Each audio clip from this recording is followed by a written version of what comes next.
Welcome all of you. मैं हूं doctor वेद और आज हम बात करने वाले हैं मेनू प्लानिंग। जी हाँ, कैसे मेनू बनाया जाए, कैसे डाइट प्लान बनाया जाए।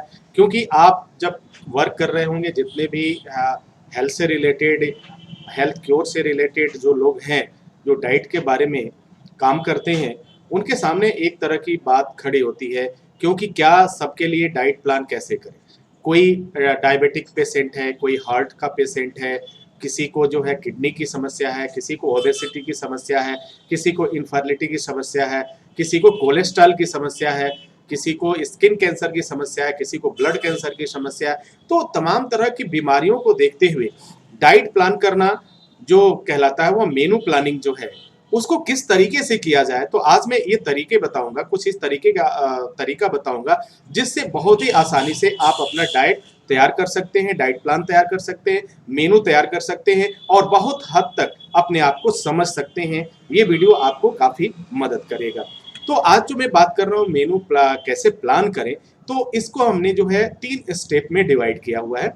अगर हम फर्स्ट स्टेप की बात करें तो सबसे पहला स्टेप में आपको क्या करना है, जैसे कि अगर आपने इसको फॉलो किया तो एक ऐसा बंदा जो बिल्कुल कुछ भी पढ़ाई नहीं किया, डाइटिशियन की पढ़ाई नहीं किया, न्यूट्रिएंट्स की पढ़ाई नहीं किया, या फिर किसी भी चीज का मेडिकल फील्ड से रिलेटेड नहीं है, वह भी बहुत हद तक अपने आप को समझ पाएगा और एक डाइट को समझने में काफी मदद मिलेगी। बाकी जो है, अगर आपको कोई डिजीज है, कोई परेशानी है, तो मैं आपको सजेस्ट करूंगा एक्सपर्ट की सलाह जरूर लें। डाइट प्लान चेंज करते समय ऐसे आपको नहीं लेना चाहिए। तो स्टेप फर्स्ट में क्या करना है, आपको इस बात को जरा समझते हैं। तो स्टेप फर्स्ट को मैंने लिखा है हेल्थ, यानी सबसे पहले आपको हेल्थ को समझना है और हेल्थ को समझने के लिए आपको 5 भागों में इस चीज को समझने के लिए हमने डिवाइड किया है। 5 बातें आपको बहुत अच्छी तरह से समझ लेनी है। 5 पॉइंट्स है। पहला पॉइंट समझना है क्या, हेल्थ के लिए आपको फिजिकल, ठीक है, बॉडी की फिजिकल स्टेट क्या है उसको समझना है, पहला स्टेप। यानी उसकी जो है शारीरिक अवस्था क्या है।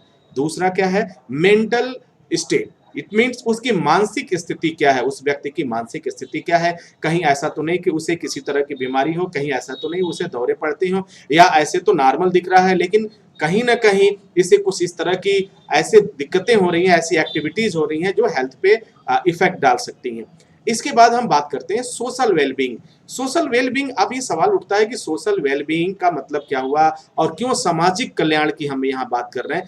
तो इस पॉइंट पर जब हम कंसीडर करते हैं, जब इस पर हम विचार करते हैं, तो हमें ये पता चल जाता है कि उस व्यक्ति की सोशल एक्टिविटीज क्या है और उसको किस तरह की हैबिट उसके साथ इन्वॉल्व है। क्योंकि हर एक व्यक्ति के साथ, हर एक, चाहे वो मेल हो या फीमेल हो, बॉयज हो गर्ल्स हो, सबके साथ एक जो है सोशल एक्टिविटीज इन्वॉल्व होती है जो हमेशा उससे पीछा नहीं छोड़ता है। ठीक है, तो सोशल वेलबींग को समझना भी बहुत जरूरी है।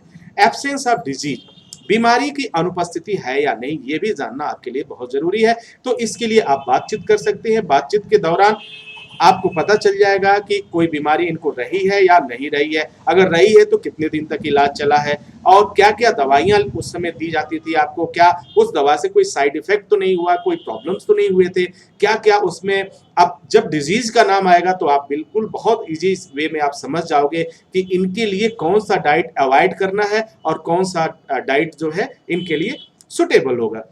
अब बात करते हैं बॉडी इंफॉर्मिटी की। तो यानी शारीरिक दुर्बलता क्या है, यानी शरीर में कुछ इस तरह की चीजें तो नहीं है, या ऐसा तो नहीं कहीं कि जो बॉडी है, जो बॉडी स्ट्रक्चर है, वो जो एवरेज बॉडी होना चाहिए उससे भी ज्यादा कमजोर है, या दुर्बलता जिसे आप कहते हैं वीक है। तो ये 5 पॉइंट्स अगर आप कंसिडर करते हैं तो आप पहला स्टेप बहुत आसानी से पूरा कर लेंगे। और पहला स्टेप पूरा करने के बाद से हम नेक्स्ट स्टेप पे चलते हैं। वह नेक्स्ट स्टेप क्या कहता है, इस चीज को समझते हैं।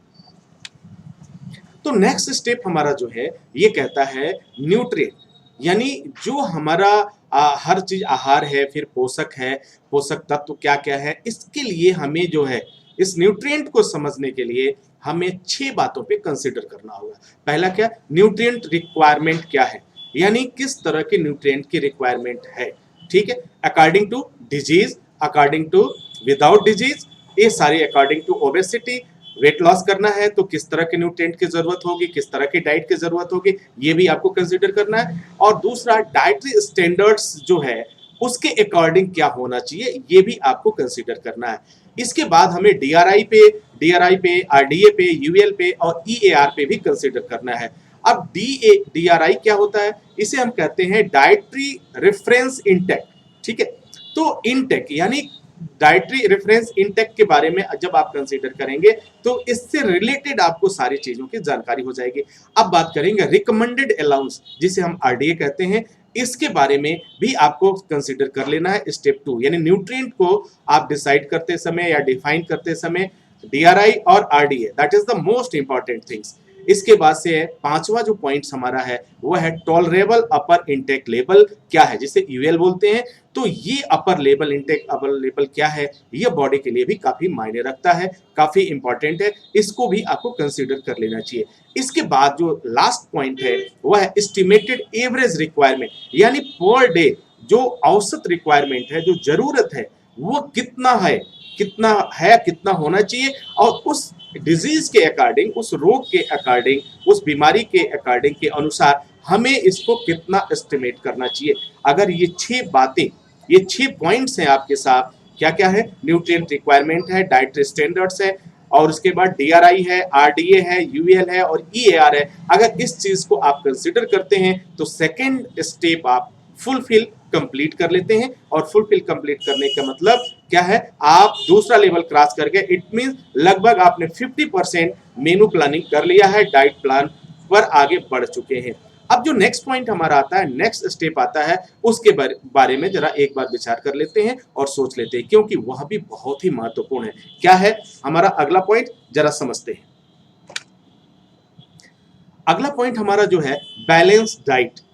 बैलेंस डाइट जो रिजल्ट हमारे पास आ रहा है, इसको हमने 5 भागों में डिवाइड किया है, यानी 5 पॉइंट पे आपको कंसीडर करना है। वो क्या कंसीडर करना है, टोटल कैलोरी कितना आ रहा है, पहला पॉइंट जो होता है जो लास्ट में आएगा। तो टोटल कैलोरी क्या, अब पहला पॉइंट लेते हैं, मॉर्निंग डाइट क्या होनी चाहिए।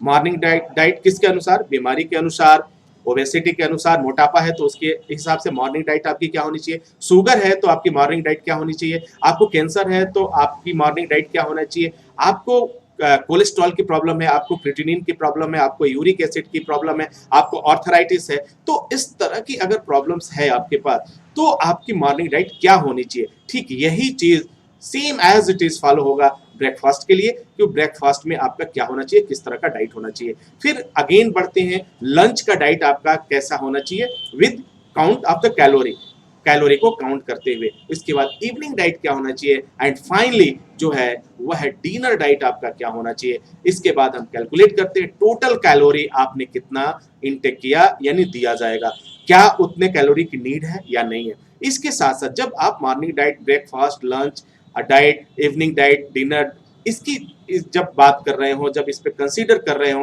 तो जरा एक बार जरूर जो है उस व्यक्ति की डेली फिजिकल एक्टिविटीज के बारे में जरूर जान लीजिएगा, जरूर समझ लीजिएगा। फिर वह व्यक्ति जो है डेली क्या लिया करता था, इसके बारे में आप जरा सोच लीजिएगा। फिर वीकली वह क्या लिया करते थे, मंथली। और इसमें 2 चीजें जो बहुत ही ज्यादा कंसिडरेबल हैं, उसे नहीं छोड़ना चाहिए।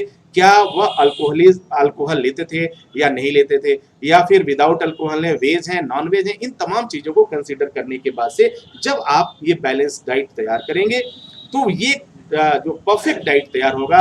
और आई होप कि आप इस चीज को समझ पाएंगे और उस पेशेंट के लिए भी, उस व्यक्ति के लिए भी काफी फायदेमंद साबित होगा। तो मेरी कोशिश ये रही है कि अपने डाइट को समझें, अपने बैलेंस डाइट को समझें, ताकि आपको चाहे वो मोटापा कम करना हो, चाहे शुगर को मेंटेन करना हो, कोलेस्ट्रॉल को मेंटेन करना हो, क्रिएटिनिन को मेंटेन करना हो, या लिवर सिरोसिस हो, फैटी लिवर हो, इन तमाम चीजों को हम सिर्फ डाइट से क्योर कर सकते हैं। अगर आपका डाइट परफेक्ट है तो मैं आपको दावे के साथ कह सकता हूं पूरी लाइफ में आपको कोई बीमारी नहीं आएगी, और कभी भी आपको अंग्रेजी दवा खाने की जरूरत नहीं पड़ेगी, कभी भी ऑपरेशन की जरूरत नहीं पड़ेगी, कभी भी किसी भी तरह की मेडिसिन लेने की जरूरत नहीं पड़ेगी। अगर आपने अपने डाइट को क्योर किया, अपने डाइट को समझा और अपने बॉडी एक्टिविटीज को समझा, तो आई होप कि ये वीडियो आपको काफी आपके लिए फायदेमंद होगा। इसी के साथ इजाजत चाहेंगे, नेक्स्ट वीडियो में हम पुनः हाजिर होंगे।